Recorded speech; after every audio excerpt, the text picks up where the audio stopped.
My name is Craig. I live in Vancouver. What is my history with psychedelics? What is my experience?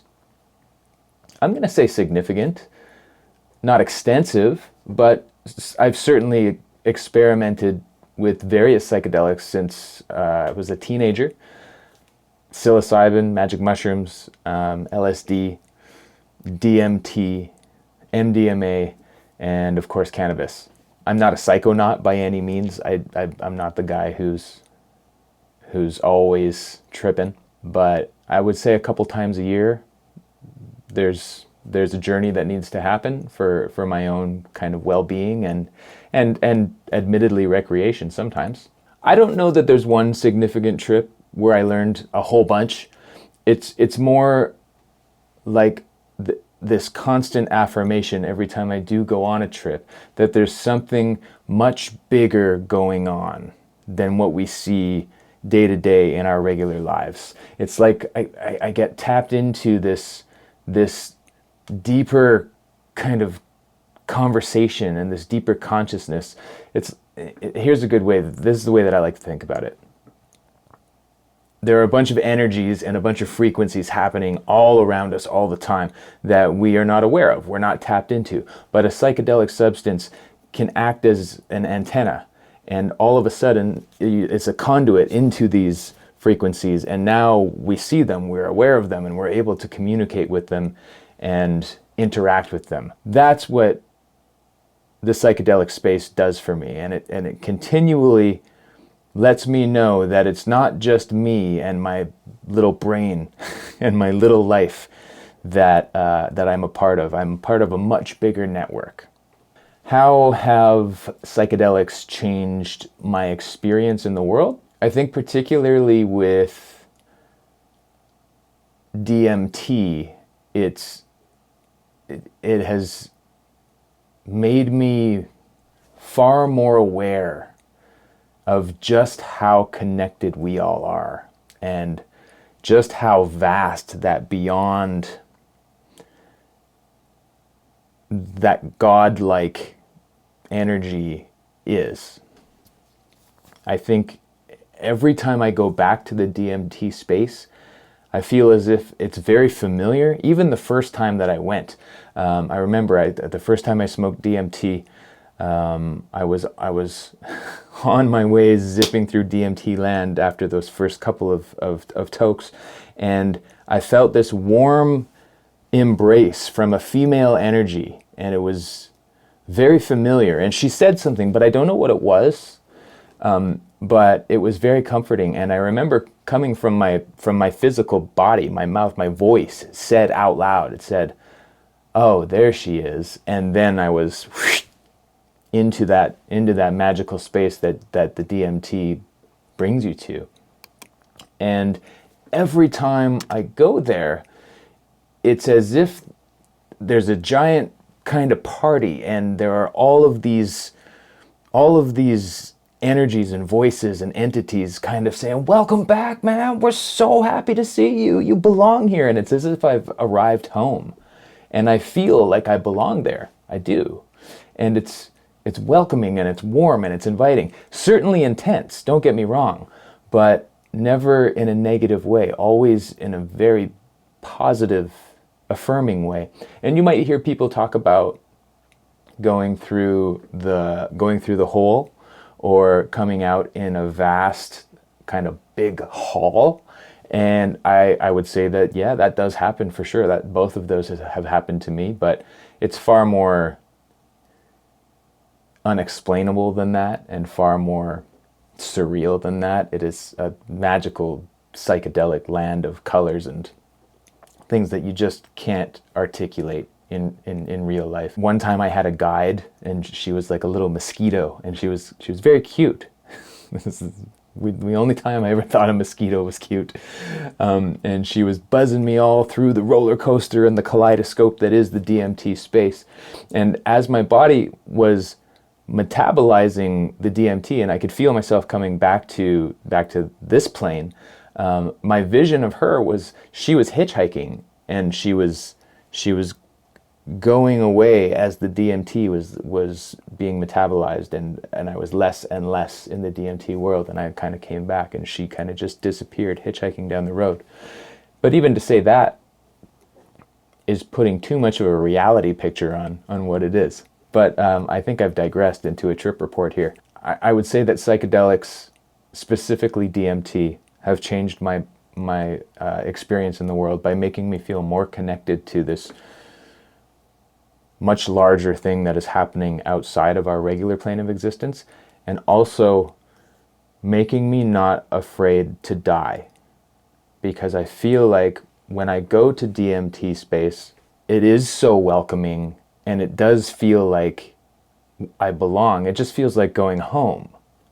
And it feels like, oh, this must be where we kind of all are. And if that's what happens when you die, then I absolutely am not afraid to go there again. And it kind of, of course I'm not certain of what happens when you die, but I think that's as close to any explanation of an afterlife that anybody could get. And so do I think that most people should experience DMT? My personal opinion is that yes, your life will be changed, and you will see things differently if you try DMT. In what ways have psychedelics affected my mental health? I would say that probably microdosing has affected my mental health the most, and it's not an aha moment that happened. It was, I started microdosing, I got on a regimen, on a protocol, and I didn't notice any changes on the fly. It was like taking vitamins and going about my daily life. It's not like, one day it was this way and the next day I was a happy man. That didn't really happen. It was more, after microdosing for 3 months or so, I looked back at my life and realized that my perspective had kind of changed, and I was a little bit more of a forgiving, happy person. It's kind of funny to think about it like that, because on one hand, nothing really changed, but on the other, I did change. But it wasn't until I looked back that I realized that I had changed. And my wife has a similar story with depression, and how microdosing has helped her with depression. And I'm not going to tell that story. I'll let her tell you if she ever decides to. But we both started microdosing around the same time, and we both did that reflective look back 3 months after we started, and we both noticed significant changes in ourselves and in each other. We talked about how we saw how the other was a more positive person. And we realized that this had happened to such a good extent that we never want to not have microdosing psilocybin in our lives.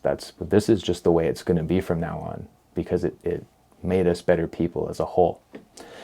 So I would say, yeah, that's how microdosing has helped my mental health. What do I love about psychedelics? So many things. For me, the biggest thing is probably music. I love the way that it puts music onto another stage where I can look at it and experience it from a different angle and understand it again almost for the first time. And it's very profound for me.